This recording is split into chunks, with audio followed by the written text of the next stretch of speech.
ကဲတော့မိတယ်ဆရာဒီနေ့ရှင်းပြပေးမှာကဒီဗီဒီယိုမှာရှင်းပြပေးမှာက grade 8တင်ချာ1လေ့ကျင့်ခန်း1.3ရဲ့နံပါတ်5လေးကိုဆရာတို့ရှင်းပြပေးမှာပေါ့နော်လေ့ကျင့်ခန်း1.3ရဲ့နံပါတ်5လေးကဘာပြောလဲဆိုရင် -2.5 ၌ဆုံးပြီး11.4ကိုဖော်ပြတော့မြားဤစမှတ်ကိုဖော်ပြပါသူကဆုံးမှတ်ပေးတယ်ဖော်ပြမှတ်ကိုပေးတယ်စမှတ်ကိုမေးတယ်ပေါ့အဲ့တော့ဆရာဒီမှာရေးပေးထားပြီဆုံးမှတ်ညီမချင်း -2.5 အဲ့ဒါလေးဆရာအပိုင်းကိန်းကနေဒသမကိန်းကနေပြီးတော့ကိန်းရောကိုပြောင်းလိုက်တယ်ဖော်ပြမှတ်ကကြတော့11.4သူ့ကိုကြတော့ဆရာကိန်းရောလေးပြောင်းထားလိုက်တယ်ကိန်းမြင့်ဆွဲတဲ့ခါကျရင်လွယ်အောင်လို့ပေါ့နော်အဲ့တော့ဆရာတို့ကစဉ်းစားပြီဒီအပုတ်ကအခက်ဆုံးအပုတ်ပဲဒါတော့တမီးတို့နော်ဒီအပုတ်ကိုဒါနားလေတယ်ကျွမ်းတယ်ဆိုရင်ရှေ့က1 2 3 4ကလွယ်သွားပြီအဲ့ဒီအပုတ်ကိုတည်တည်ဆရာလေးနားထောင်ကြရအောင်အဲ့တော့ဆရာတို့ကဆုံးမှတ်ပေးထားတယ်ဖော်ပြမှတ်ပေးထားတယ်ဆုံးမှတ်ဆိုတာကမြားကောင်းရှိတဲ့နေရာပဲမြားကောင်းလေးရှိတဲ့နေရာအဲ့ဒီမြားကောင်းလေးရှိတဲ့နေရာကိုဆိုတော့မြားကောင်းလေးဟာအပေါင်းဘက်ကိုလှည့်มาလားအနှုတ်ဘက်ကိုလှည့်มาလားလို့စဉ်းစားတဲ့အခါကျရင်ဆိုတော့သူက minus ဖြစ်နေတာဖြစ်တဲ့အတွက်အနှုတ်ဘက်ကိုလှည့်မယ်လို့ယူဆတတ်ကြတယ်ဒါပေမဲ့လည်းဖော်ပြမှတ်ဆိုတာမြားရဲ့တန်ဖိုးပဲအဲ့ဒီမြားရဲ့တန်ဖိုးဟာအပေါင်းဖြစ်နေတာဖြစ်တဲ့အတွက်ဆရာတို့အနှုတ်ဘက်ကိုလှည့်လို့မရဘဲနဲ့အပေါင်းဘက်ကိုလှည့်ရမှာဒါကြောင့်မို့လို့သူကအနှုတ်တွေကနေပြီးတော့ဒီလိုမျိုးလာထားတာဘယ်မှာဆုံးတာလဲဆိုရင် -2.1/2 မှာဆုံးတာအနှုတ်ဘက်ကနေလာပြီးတော့အနှုတ်မှာဆုံးထားတာဖြစ်တဲ့အတွက်သူ့ရဲ့ကိန်းမြင့်ကြီးတစ်ခုလုံးဟာ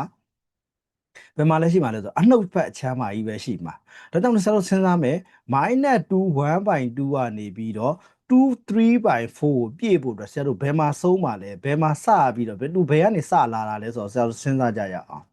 စဉ်းစားကြမယ်ဆိုတော့ဆရာတို့က1/2ဆိုတဲ့ကိစ္စလေးကိုပြောမယ်1/2ဆိုတာက1/4နဲ့1/4နဲ့ပေါင်းထားတာအဲ့တော့1/4နဲ့1/4နဲ့ပေါင်းတာဖြစ်တဲ့ပိုင်းခြေကတူတာဖြစ်တဲ့ဆရာ၄တလုံးနဲ့ပိုင်းခြေပုံထုတ်လိုက်မယ်1နဲ့1နဲ့ပေါင်းတာက2အဲ့တော့ဆရာခြေလိုက်တဲ့အခါကျတော့2တလီက2 2နှစ်လီက4ဖြစ်တဲ့တော့1/2ကိုပြန်ရောက်တယ်1/2ကိုပြန်ရောက်သွားတယ်ဒါဆိုလို့ရှိရင်ဆရာတော့1/2လို့ပြောတာနဲ့2/4လို့ပြောတာနဲ့ကအတူတူပဲဒါပေမဲ့2လိုချင်တာက3/4ဆရာဒီနောက်ကခဏလေးကိုပဲပြောတာနော်ဒီအနောက်က3/4လေးကိုပဲပြောတာဒီရှေ့ကကိန်းပြည်2လေးကိုခဏဖယ်ထားမယ်2လိုချင်တာက3/4ဖြစ်တာဖြစ်တဲ့အတွက်ဆရာတို့က1/4 3/4ဆိုတာက1/4ရယ်1/4ရယ်1/4ရယ်3ခါပေါင်းထားတာဒီ1/4နှစ်ခါက1/2နဲ့ညီတယ်ဆိုရင်ဆရာတို့က1/4တစ်ခါပဲထပ်သွားရတော့မယ်ဒီနားလေးကိုနားလည်မယ်နော်โอเคဒါကြောင့်မလို့ဆရာတို့က -2 1/2ကနေဒီ1/2လေးကိုမေ့လိုက်1/2လေးကိုခြံခဲ့လိုက်စဉ်းစားတဲ့အထက်မှာခဏမေ့ထားခဲ့လိုက်1/2တားတို့တမီတို့မှာတွားပြီးလို့ဒါမှတ်လိုက်တော့အဲ့တော့1 -2 1/2ကနေပြီးတော့ -2 -1 1/2လေးကိုဖယ်လိုက်တဲ့အခါမှာဆရာတို့ဒီနားလေးကဘယ်လောက်ဖြစ်သွားလဲဆိုတော့ -3 ဖြစ်သွားမယ်အဲ့တော့ -3 -4 ဆိုရင်1 -5 ဆိုရင်2ဒါဆိုလို့ရှိရင်ဆရာတို့ -5 ကိုဘယ်လောက်ထပ်သွားရမှာလဲဆို1/4ပဲထပ်သွားရတော့မယ်1/4ထပ်သွားရင်ဒီက1/4နဲ့ဒီက1/2နဲ့ပေါင်းရင်3/4ဆိုပြီးတော့ရသွားပြီနားလည်မယ်နော်နားလည်မယ်လို့မျှော်လင့်နေနော်โอเคဒါဆိုလို့ရှိရင်ဆရာတို့ကိန်းမြင့်လေးနဲ့ဆွဲပြလိုက်ရင်ပို့ပြီးတော့ရှင်းရှင်းလင်းလင်းမြင်သွားနိုင်တယ်အဲ့တော့ဆရာကိန်းမြင့်လေးနဲ့ဆွဲပြမယ်အဲ့တော့ तू ကဘယ်လောက်ထိပဲဆို9အကျော်ထိပဲတွားမှာဆိုတော့ဒါတို့သမီးတို့တိသွားပြီ -5 အကျော်လေးပဲတွားမှာဖြစ်တော့ -6 ထိဆိုရင်ဒါတို့သမီးတို့လောက်သွားပြီအဲ့တော့ -6 ဆိုတော့-6ဆိုတော့ဆရာကဒါတို့သမီးတို့ကတော့6စင်တီမီတာပေါ့နော်မြားကောင်းနေဆိုရင်8စင်တီမီတာဆွဲရင်လုံလောက်တယ်ဆရာကတော့16ကွက်ဆွဲရမယ်နော်2 8 4 16ဆရာ2ကွက်ကို1ကွက်နဲ့ဆွဲတာဖြစ်တယ်16ကွက်ဆွဲလိုက်မယ်အဲ့တော့2 4 6 8 10 14 16ပေါ့ဒီမှာ16ဖြစ်သွားပြီโอเคဒီမှာဆရာမြားကောင်းလေးတွေတက်လိုက်မယ်-6ဒီနားလေးက-6 -5 -4 -3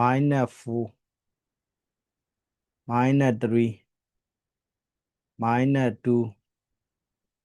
-1 ညနေက0ပေါ့အဲ့တော့ဆရာတို့ညာကောင်းလေးတက်လိုက်ပြီโอเคအဲ့ဒီမှာမှဆရာတို့ကတူရှိမဲ့နေရာလေးကိုပြောကြရအောင်ဆုံးတဲ့အမှတ် သူကဘယ်နေရာမှာစုံးတာလဲဆိုရင်ဆရာတို့က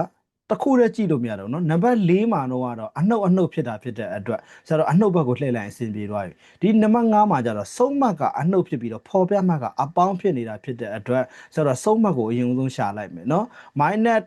1/2 ဖြစ်တဲ့အတွက် -2 အကျော် -2 နဲ့3နဲ့ -3 နဲ့ကြားတဲ့ကိုနှစ်ပုံပုံပြီးတော့ဓာတ်ပုံယူမှာဖြစ်တဲ့အတွက်ဆရာတို့ဒီနားလေးပေါ့ဒီနားလေးကိုစုံးတယ်ဒီနားလေးမှာမြားကောင်းရှိတယ်အဲ့ဒီမှာအဲ့ဒီမြားကောင်းလေးကအပေါင်းဘက်ကိုလှည့်မှာလားအနှုတ်ဘက်ကိုလှည့်မှာလားဆိုတာကိုသိကျင်တယ်ဆိုရင်ဖော်ပြမှတ်ကိုပြန်ကြည့်ဖော်ပြမှတ်ကအပေါင်းဖြစ်တဲ့အတွက်ဆရာတို့အပေါင်းဘက်ကိုလှည့်မယ်မြားကောင်းလေးကညာဘက်ကိုထိုးနေရမယ်ညာဘက်ကအပေါင်းကိုညာဘက်ကိုတွားလေအကြီးလေးဖြစ်တဲ့အတွက်ညာဘက်ကအပေါင်းโอเคအဲ့ဒီကနေပြီးတော့ဆရာတို့ကဘယ်လောက်ပြည့်အောင်တွားမှာလဲဆိုရင်2 3/4ပြည့်အောင်တွားမယ်ဒီနားလေးအထိအောင်-2 1/2ကနေပြီးတော့-3အထိအောင်က1/2 1/2ဆိုတာ1/4နဲ့1/4နဲ့ပေါင်းထားတာဖြစ်တဲ့အတွက်ဒါတို့တမီတို့ကဘယ်လောက်ရသွားပြီလဲဆိုရင်2/4ရသွားပြီ3/4ပြည့်ဖို့ဆိုရင်ဆရာတို့ဘာထပ်ပေါင်းရမလဲဆိုရင်2/4ထဲမှာ1/4ထပ်ပေါင်းရမယ်ဒါလေးကိုတစ်ချက်မှတ်ထားပေးခဲ့အဲ့တော့ဆရာဒီ-2 1/2ကနေမရေးဘဲနဲ့-3ကနေစရေးမှာမို့လို့အဲ့တော့2လိုချင်တာက2 3/4ဖြစ်တဲ့အတွက်ဆရာ2ကိုပဲရေးမှာ-3ကနေပြီးတော့-4ရောက်တဲ့ချိန်မှာ1 -4ကနေ-5ရောက်တဲ့ချိန်မှာ2 -3ကနေ-5ကိုရောက်တဲ့ချိန်မှာ2ကိုလို့ပြောတာเนาะโอเคဒါဆိုလို့ရှိရင်အစအဆုံးတာရေးမယ်ဆိုရင်ဒီ-2 1/2ကနေပြီးတော့ဒီ-5ထိဆိုတာတို့တမီတော့ဘယ်လောက်ရသွားလဲဆိုရင်-2 2/4ရသွားပြီ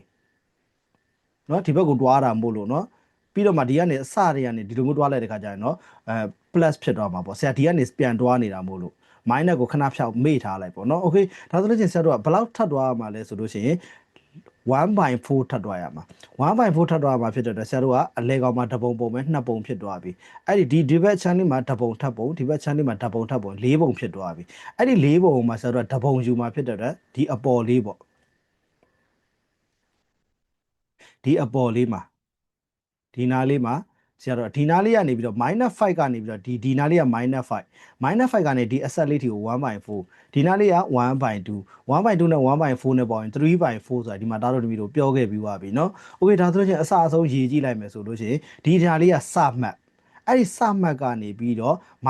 1/2မှာစုံးတာဖြစ်တဲ့အတွက်သူ့ရဲ့မြားကောင်မြားလေးကဘယ်ဘက်ကိုလှည့်နေလဲဆိုရင်အပေါင်းဘက်ကိုလှည့်နေတာဖြစ်တဲ့အတွက်ဒီနားလေးမှာတော့ဆရာအနှုတ်နဲ့စဉ်းစားပြခဲ့တယ်เนาะဆရာကဒီဘက်ကို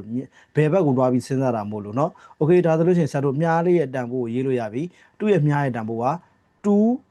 3/4ဆိုတာပြည့်သွားပြီအဲ့ဒီမှာဆရာတို့ကစမှတ်ကိုစပြီးတော့စဉ်းစားလို့ရပြီသူစုံးတာက-2 1/2မှာစုံးတယ်စတာကဘယ်မှာစတာလဲဆို-5 1/4မှာစတယ်လို့ပြောလို့ရပြီပေါ့ဒါဆိုရင်ဆရာတို့အဖြေရေးလို့ရပြီစမှတ်ပေါ့-5 1/4မှာစတယ်လို့ပြောရင်ဆရာတို့ကအဆင်ပြေသွားပြီနားလည်မယ်လို့မျှော်လင့်တယ်ဆရာတို့နောက်ဗီဒီယိုမှာတွေ့ကြရအောင်တကယ်လို့နားမလည်တာရှိရင်ဆရာကို comment box မှာဝင်မေးလို့ရပါတယ်ကျေးဇူးများတင်ပါတယ်တော်တော်မီတို့